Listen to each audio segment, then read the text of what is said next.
Hey, how's it going, guys? I'm here with my 2007 FJ Cruiser. So for a while I've been chasing down a P0441 and a P0445 emission systems leak detected and emission systems incorrect purge valve flow. So I inspected the charcoal canister. Everything looked pretty good. I didn't really see anything wrong down there. So what I ended up doing is replacing my EVAP purge valve, and as I was going through to replace the EVAP purge valve, I noticed that a lot of these hoses really didn't look too good. Like, there's a lot of cracks. I don't know if you can see the crack or not, but it's got some cracks in there. So I'm like, okay, well maybe that's where the leak is coming from. So as I was inspecting the hoses, I followed this hose around to the front, pulled it off up here, and I noticed some pretty major cracks there also.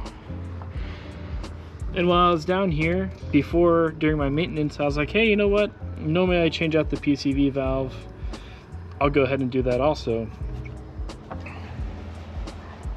But yesterday, I changed out the EVAP purge valve, reset my codes, hoping that everything would go away.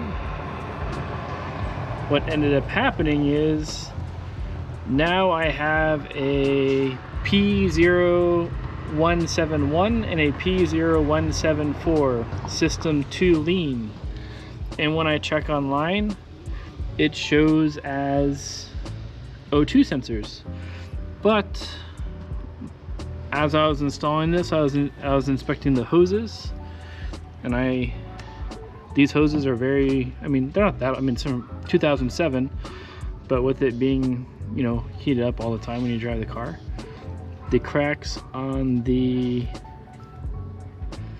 PCV valve were huge. They actually go all the way through. You can see this one right here goes all the way through, and I figured, of course, I pulled them off to inspect when I replace this. I'm hoping that once I replace these hoses, it will get rid of that new check engine light that I got after replacing the EVAP purge valve. I am replacing these hoses also. They'll be here tomorrow, so crossing my fingers, replacing these hoses, the purge valve, and the bad hose for the PCV valve. I also replaced the PCV valve because this one, I mean, it's still, I don't know if you can hear it, it still functions, but while I was there I was like, you know what, let's just replace it. So, and today I do have the hose that I ordered just for maintenance with no cracks, brand new.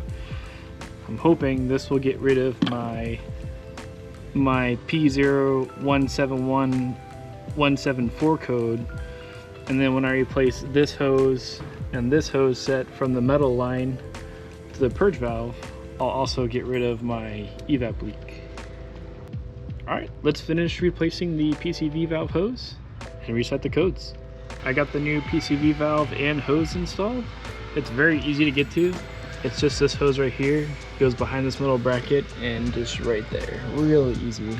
I mean, alright, so we're back at it again, tracking down the P0441 and the P0455, the EVAP leak and the purge flow valve incorrect. And we also had the P0171 and the P0174 system 2 lean.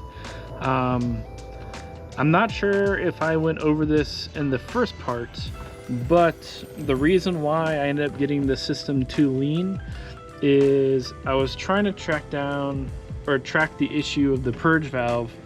I was hoping it would be the purge valve here, so I bought the Amazon one, just a cheapo one, because I knew I could return it easily. And this Amazon purge valve is what gave me the system 2 lean. So I ended up putting my OEM one back on, and then I put clamps here and there because the hoses on the ends are very corroded and split. I don't know if you can kind of see. So I did correct my system to lean just by putting my OEM purge valve back on at the engine, and unfortunately I believe that means that the purge valve on the charcoal canister is bad. So we're probably gonna have to get a new charcoal canister.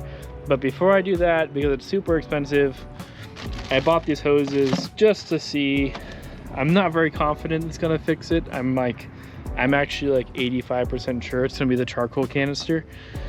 But since these are like corroded and not looking too good, I figure why not? I have them, or I ordered them from Toyota. Let's just replace them, see what happens. Here's the part numbers. It comes as a complete assembly. This whole hose is, you don't have to buy it like separately. It just comes in a whole kit. Here's the part number, and then this front unit that goes from the purge valve into the intake manifold at the throttle body. Here's the part number for that one. All right, let's go ahead, get the hoses swapped out, and clear the code. So there we go. We got the front hose replaced, and like I was saying, this comes in a complete assembly. So from here all the way down to the metal hard line that goes to the charcoal canister. Everybody told me it was.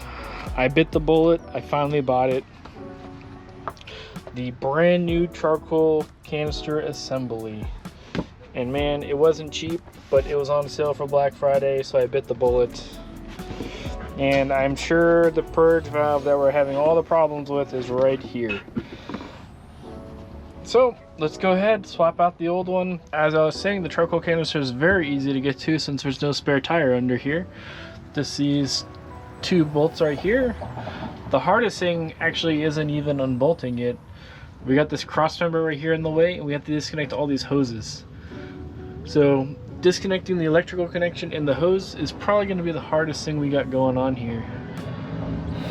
Man, and now that I'm looking at it, that hose right in the middle is not looking good. It looks very corroded. I think the new one comes with that replacement hose. I hate to like be replacing all this just because that hose looks so bad. But it is saying incorrect purge flow and a large leak. So maybe that hose right there is my leak, but the purge valve is still going to be the problem. I don't know, maybe we can test them all when we take this one out. So let's get working on disconnecting all these lines. All right, got the new canister all bolted in. Got the two back here and the one up front. Let's see if I can get that on camera. Right there. We got just the hoses with those tensioner clips. We got 1 and 2 right here, and we got the electrical connector. Let's see if I can get that electrical connector right here. And then we got the one soft line that goes from the canister right here all the way to the hard line right here, right at the tip of my fingertips. I don't know if you can see it or not, but very easy to reconnect. Now that we got the charcoal canister all inside, let's take a look at the old one and see what we can find. Yeah, definitely upon further investigations, this canister definitely has a crack that goes across the bottom seam right here. I don't know if you can see it or not. It goes across right here and across. But it's really not that big. It really sucks. I almost wonder if we can just glue this. And I've heard people talking about this solenoid. It's just a little, just one of those like little metal spinning electric motors. It's really not like anything crazy. Sometimes they just get stuck and they just need a good tap. And people have been able to get them to function again. I wonder if we can just re-glue this and try to test this solenoid and see if we can get it functioning again. And someone would have, anyone who needed it would have a good functioning charcoal canister again. I hope I'm done chasing these check engine lights, and now we can move on to doing more fun activities with the FJ and not chasing down maintenance. I mean, doing all the routine maintenance is super fun, and knowing it's all done is definitely a really good peace of mind. But doing stuff like this just sucks. It's throwing away money when it could be used for fun stuff. So, hope you guys enjoyed the video. I know it was a lot of little going through hoses and clamps and just trying to find anything that's brittle. I really hope I'm done with this video. I'm making an outro. I hope I'm not jinxing myself. I'm really confident this is my problem. We'll find out in a couple days of driving the FJ if the check engine light comes back. God, I hope not. All right, guys. Hope you enjoyed. Bye.